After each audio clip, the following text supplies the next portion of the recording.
Have you ever just wanted to detach from your terminal and capture radio signals out in their natural habitat?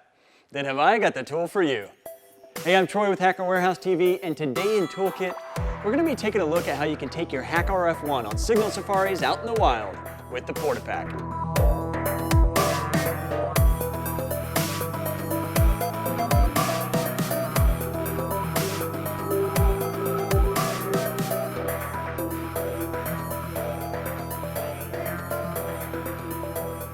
The PortaPack is an add-on attachment for your HackRF to make it portable. Oh, PortaPack, I get it. Just add a USB battery and you're ready to explore radio spectrum wherever you are.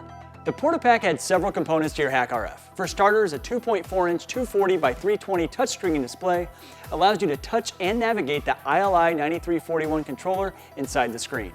For your convenience, you also have the benefit of 4-way arrow keys, a cool rotary jog wheel, and a select button, kind of like the old school iPod.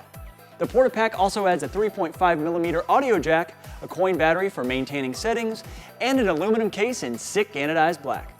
Some of the best features of the PortaPack include various receiving modes for digital and analog signals, wideband spectrum analysis and waterfall charts, saving data onto a microSD card, and a real-time clock, just to name a few.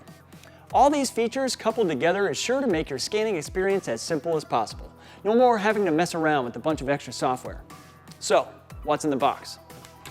When you order the PortaPack from Hacker Warehouse, you'll receive the PortaPack add-on board with the built-in LCD, directional pad, aluminum case, all the bits needed to connect the components to your HackRF, and an Allen wrench and a spudger to put it all together. For initial setup, you'll want to start by opening your HackRF. Just remove the plastic caps, unscrew the nuts and washers, and then use the spudger tool to pry open that case. Now that your HackRF is open, take the PortaPack add-on and remove those plastic protective caps over the pins. Line up the two boards and gently squeeze them together. Now, you'll want to put the bolts with washers into each mounting hole with the spacers between the boards.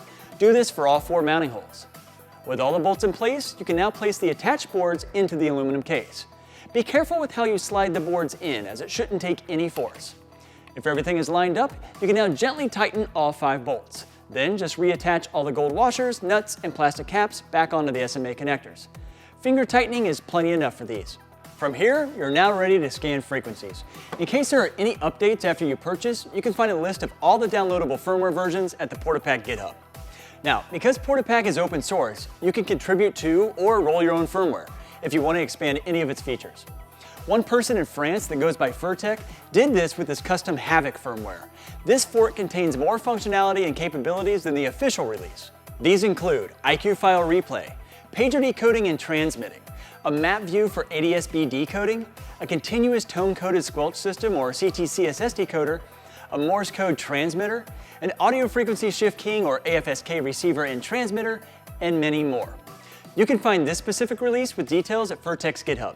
Just be sure to read the release notes and remember about your local laws.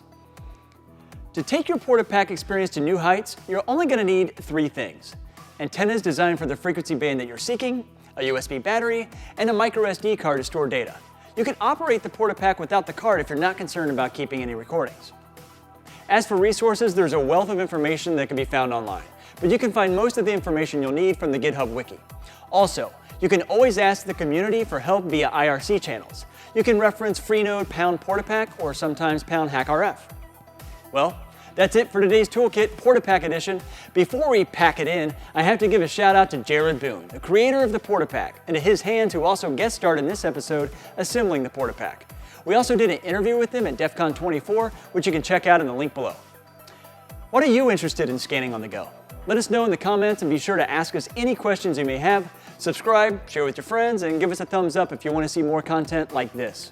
Once again, this is Troy with Hacker Warehouse TV, and until next time, remember, keep it between the walls.